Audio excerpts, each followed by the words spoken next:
In this next man, a proof of the power of second chances, okay? He's hoping his example can help inspire so many others. John Gargano says a personal trauma in his late 20s triggered a string of poor choices that led him to a 30-year federal prison sentence as a first-time nonviolent drug offender. While incarcerated, he used his time to educate himself as much as possible in preparation for his release, and that came early, thanks to a pardon in 2016 from President Barack Obama. 5 years later, he's now the general manager at Chef Tom Colicchio's craft restaurant. He's also a graduate of the NYU School of Professional Studies, Division of Applied Undergraduate Studies, and he served as the commencement speaker for his class, just to name a few things. Overcoming these extreme experiences provided me with the strength to not allow my past the ability to define what I can do or who I can become. When life throws any of us a curveball, or if we find ourselves knocked down or counted out, we can find the strength in ourselves to overcome. Joining us now is John Gargano, who you just heard from, along with Jacqueline Barnegas-Abreu, Associate Director of NYU's Community College Transfer Opportunity Program. Thank you both for being here. Thank you for having us. Thank you for having us. What a story, John. So tell us first and foremost about your journey. We kind of know some of the story, how you ended up at NYU and now Craft.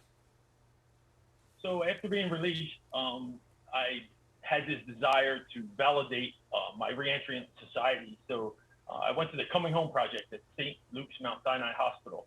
It's run by a woman by the name of Iris Bowen. Herself did 10 years plus in state prison. And it serves as a meeting place for individuals coming home from prison to get all of the resources they need to reintegrate.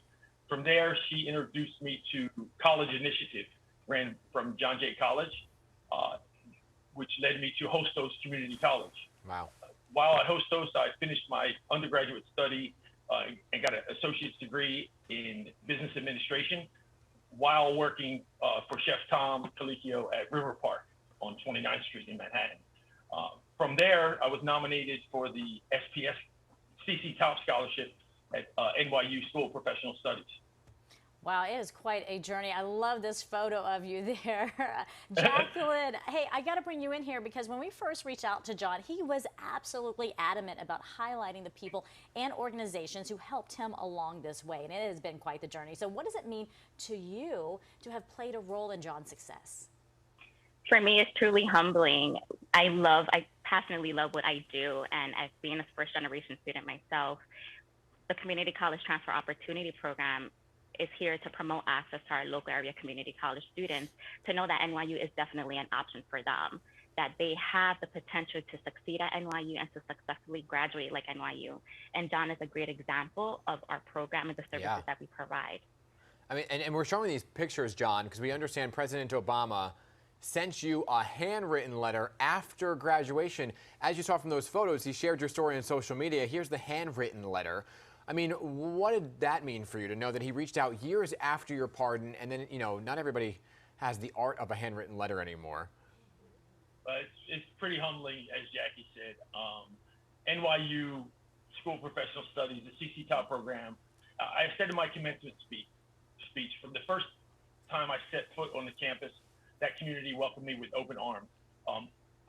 When I went there, I felt like I didn't belong there. When I was first offered the chance to go to NYU, I said, I can't go to NYU. I can't afford to go to NYU. I'm not smart enough to go to NYU. But this program just paved the way. As far as President Obama's handwritten letter, what can I say? I consider myself to be fairly tough, and there's not many things that will make me cry. But that day I received that letter, it was very, very emotional.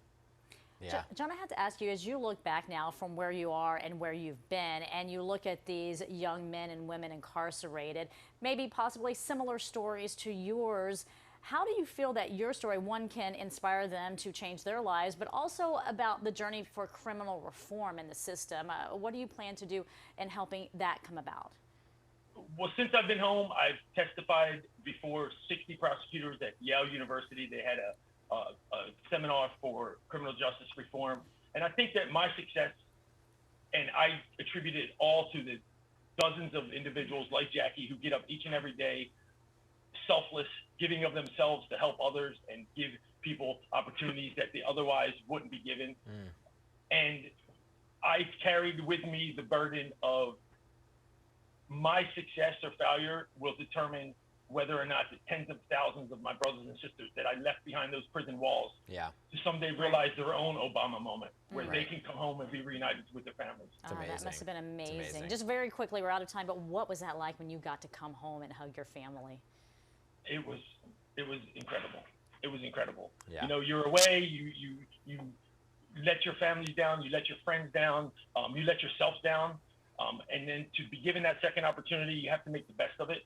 But each day I get up trying to make life bigger than self and invest in others, and the rewards are never ending. Awesome. It's so awesome. John, Jacqueline, thank you so much for coming on. Jacqueline, thank you for making it possible for people like John and for so many more who are watching this and realize there is a future for them. Appreciate you both coming here. Absolutely. Thank you. Thank you. All right.